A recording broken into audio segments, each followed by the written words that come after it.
In questo video risponderò a una domanda che qualche passeggero delle navi da crociera mi fa spesso, e cioè: se dovessi sentirmi male, c'è una farmacia? E cosa succede se ho un incidente durante un'attività estrema a bordo e siamo in una giornata di completa navigazione? Dunque, tutte le navi delle principali compagnie di crociera avranno almeno un medico e 2 infermieri a bordo. Molte navi, di solito le più grandi, salpano con 2 medici o 3 o 4 infermieri. Secondo le linee guida, le navi devono avere personale medico a bordo a disposizione 24 ore su 24 e la maggior parte delle grandi navi da crociera dispone di strutture mediche ben allestite e attrezzate, tra cui sale per esami, una farmacia, apparecchiature per l'elettrocardiogramma e test di laboratorio, una macchina per fare radiografie ed altro ancora. Il personale medico di bordo deve essere in grado di eseguire pratiche di supporto vitale avanzato, cure cardiovascolari di emergenza e procedure chirurgiche minori. Ci si aspetta che stabilizzino i pazienti gravemente malati, eseguino ragionevoli interventi diagnostici e terapeutici e aiutino a evacuare i pazienti gravemente malati o feriti. Inoltre, i medici e gli infermieri devono parlare fluentemente la lingua predominante della nave, che di solito nelle compagnie americane è l'inglese.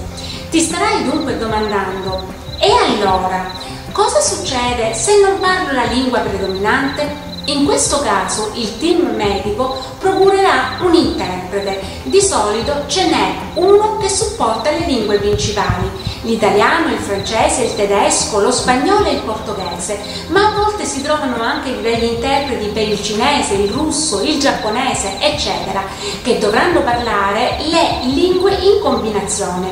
Mi spiego meglio. Supponiamo che la nave stia facendo una rotta in Cina ed il passeggero o il crew member non può ricevere cure mediche complete a bordo, per cui bisogna sbarcarlo in uno dei porti di scalo.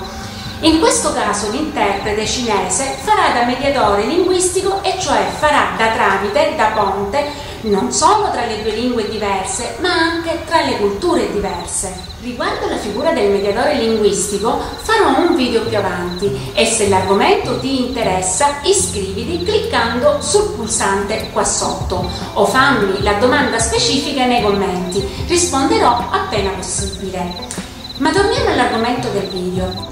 Se ti ammali o ti fai male durante la crociera, l'urgenza della tua condizione determinerà se sarai curato a bordo, portato a terra nel successivo porto programmato, più urgentemente portato a terra nel porto più vicino. In questo caso la nave cambierà, dovrà modificare lievemente il viaggio, o se ci sarà bisogno si farà un'evacuazione medica in mare, che di solito si effettua tramite elicottero. Le spese per il trasferimento in una struttura sanitaria di un qualsiasi porto sono a spese del passeggero.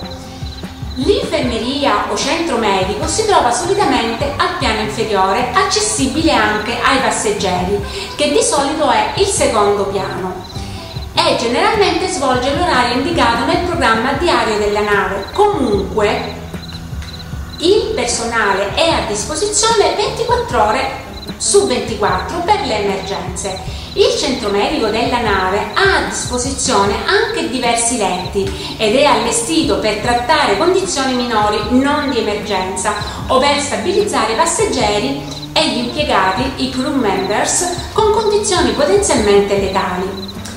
Ma in linea di massima i medici e gli infermieri delle navi da crociera si occupano soprattutto di passeggeri e impiegati affetti da malattie respiratorie tipo influenza o gastrointestinali.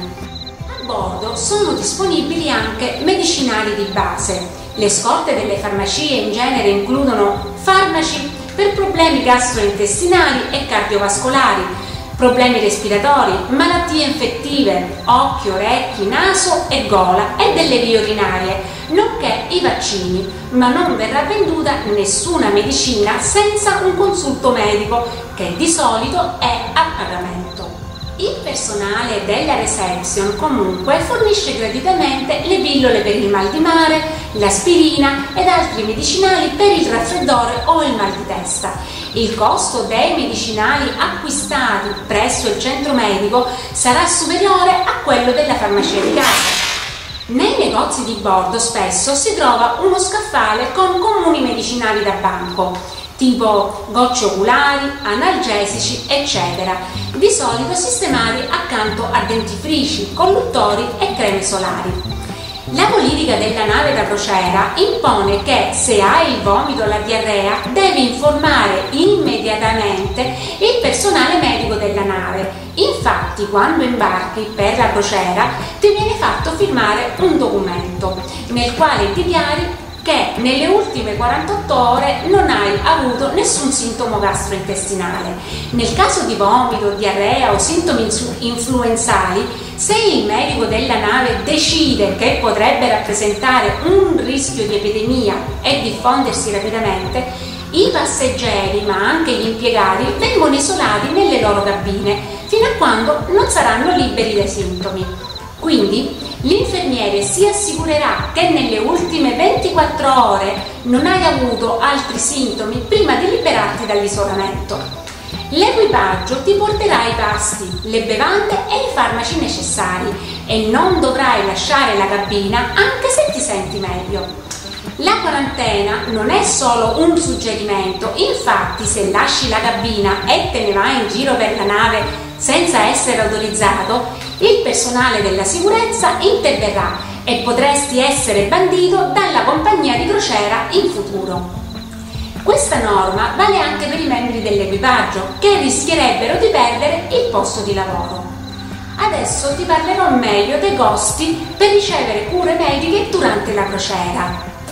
Se ti ammali e hai bisogno di cure o servizi di emergenza, in genere dovrai pagare di tasca tua. Se ricevi cure o medicinali dai medici di bordo, il costo verrà addebitato sul conto della tua cabina. Se hai delle condizioni mediche o anche se ce l'hai, o anche se non ce l'hai, è sempre bene approfittare dell'assicurazione di viaggio, la quale può aiutarti a mitigare i costi e alleviare qualsiasi preoccupazione tu abbia prima di iniziare la crociera. Ti spiego adesso come funziona l'assicurazione di viaggio. A fine crociera dovrai presentare un reclamo alla tua compagnia assicurativa personale per recuperare ciò che è stato coperto dalla tua polizza sanitaria. L'assicurazione di viaggio, che di solito costa tra il 5 e l'8% del costo totale del viaggio, coprirebbe il resto. Oltre alle spese mediche è possibile acquistare polizze assicurative di viaggio che coprono un'ampia gamma di situazioni di interruzione e annullamento del viaggio, nonché l'evacuazione e il rimpatrio delle salme qualora dovesse verificarsi l'impensabile.